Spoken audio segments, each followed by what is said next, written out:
Long-Bailey. Thank you, Mr. Speaker, and it's a pleasure to be stepping in on behalf of my colleagues today, and indeed to be opposite the right honourable gentleman. And might I echo his comments made regarding the marking of the 75th anniversary of the D-Day landing, which are being commemorated today in Portsmouth. We must never forget the extraordinary sacrifices of all those who landed that day in Normandy, and the achievements of our servicemen and women who came together to fight fascism and protect our freedom.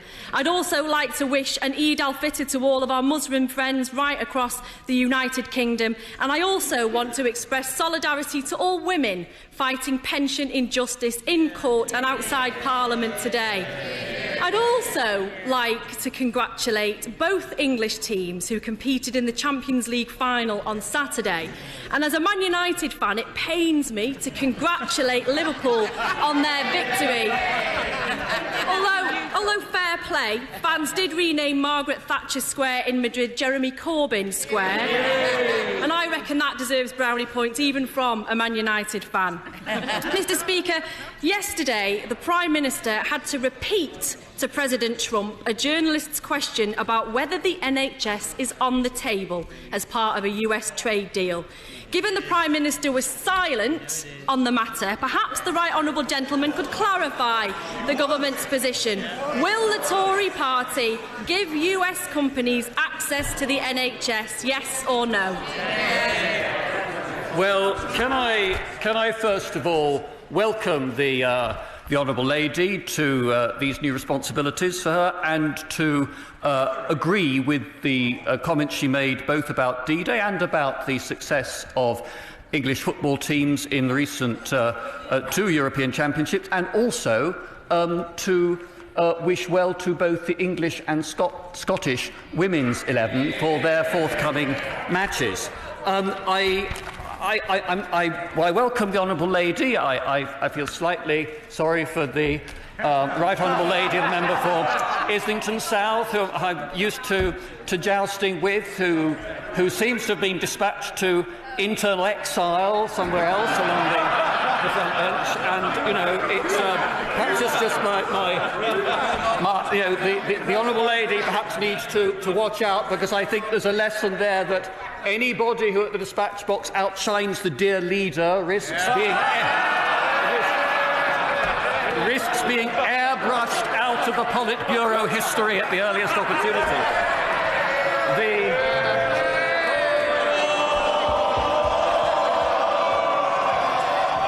My right honourable friend, the Prime Minister, has been very clear, and she spoke for everyone in the government and on this side of the House. When it comes to trade negotiations, the NHS is not and will not be up for sale.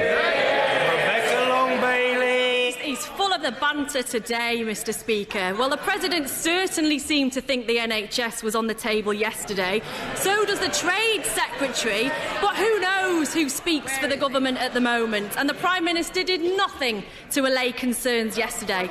So I hope she was more forceful in raising climate change, with a President who initiated the US withdrawal from the Paris Climate Agreement, opened up record amounts of land for oil and gas drilling, and called climate change a hoax. Can the right honourable gentleman confirm if yesterday the Prime Minister made any attempt to convince him that climate change is in fact real? Yes, Mr. Speaker.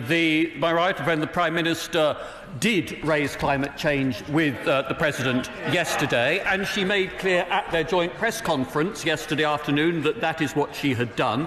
We are very proud of this country's commitment to the international agreements to reduce global carbon emissions, and we have a better track record in reducing those emissions than any other G7 member state. Long-Bailey. Speaker, the statistics that the right honourable gentleman referred to relates to emissions cuts since 2010, when the UK benefited from policies put in by the last Labour government, policies which have since been dismantled. But how much authority does this government actually have on this issue?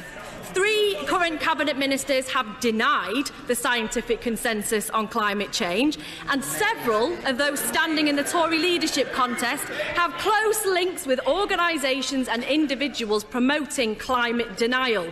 Mr. Speaker, it does not bode well. Figures released in April show that the UK is set to miss its own carbon budgets by an ever-widening margin. Would the right honourable gentleman like to explain why the government is off track to meeting its own targets? Mr. Speaker, we're not off track towards meeting those targets at all. Since 2010, the United Kingdom has decarbonised our economy faster than any other G7 country. We generate now a record amount of electricity from renewable energy sources, and we have just gone through the longest period in our history without relying on electricity generated from coal. That stands rather starkly against what appears to be the Labour Party's declared policy, which is to reopen the coal mines, but not actually to burn the coal that they mine. Clear, Mr. Speaker, the Labour Party does not condone the reopening of any coal mine to be used for energy purposes. And once again, Mr. Speaker, he refers to climate emissions reductions that were implemented using Labour Party policy. Labour policies that have since been dismantled. And not only is the government failing to meet its targets, but last year actually saw the smallest drop in carbon emissions in the last 6 years. Just 2%.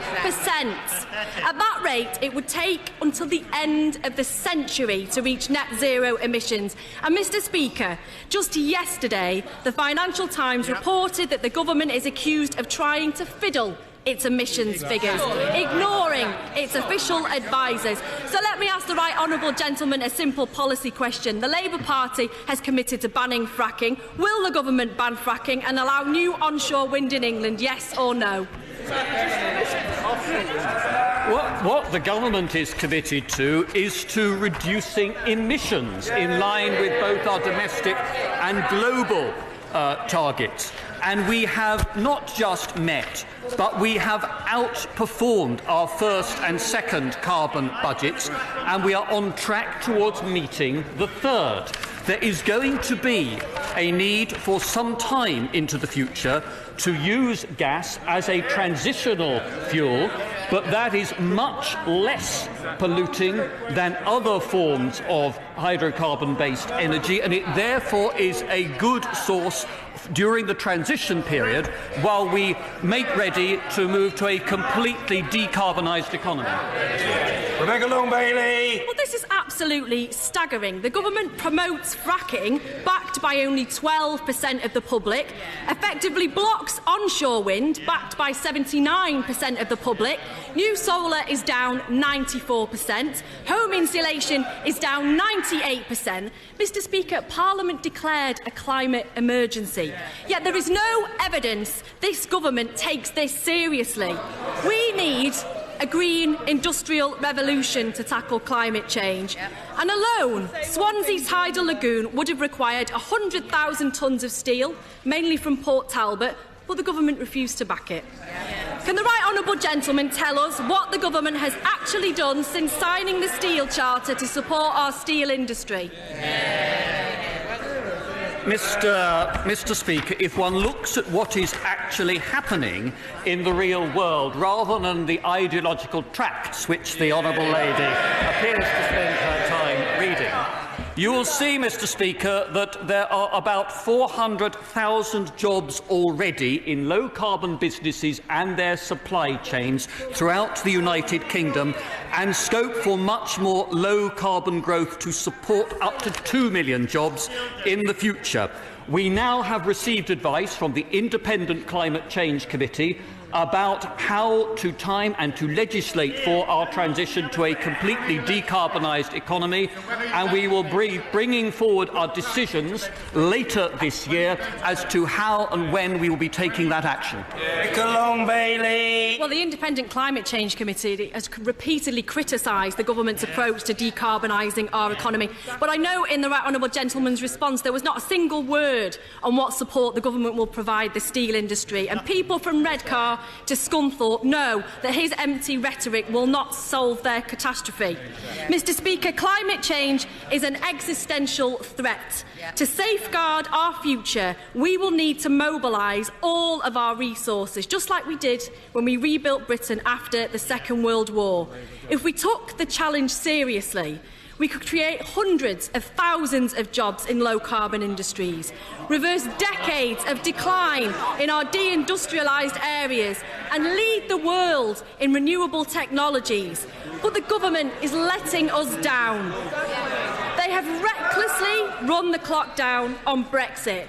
But I say to the Right Honourable Member, isn't it the truth that their failure is now running down the clock on our planet? Mr. Speaker, sir, the Honourable Lady asked about government help for the steel industry. The answer to her question is that we have provided taxpayer-funded subsidies to cut energy costs in the steel industry. We have supported globally and introduced here trade defence measures to shut out unfair competition and dumping from steel. And when I was in Sheffield a few days ago, I talked to specialist steelmakers in South Yorkshire who welcomed this government's commitment there to the Advanced Manufacturing Centre, to the work that we are doing on technical and vocational training, and who were optimistic about the future of steelmaking and manufacturing in this country under the policies that my right honourable friend, the Secretary of State for Business, has been taking through. Now, the truth is, when I looked at the Honourable Lady's video about the Labour Party's new commitment to a green industrial revolution, it concluded with a focus on the words about renationalisation. Bring back into public ownership, as if that were the way forward. Now, we know from the CBI, Mr. Speaker, that the cost of that would be £176 billion taken from the pockets of taxpayers throughout the United Kingdom.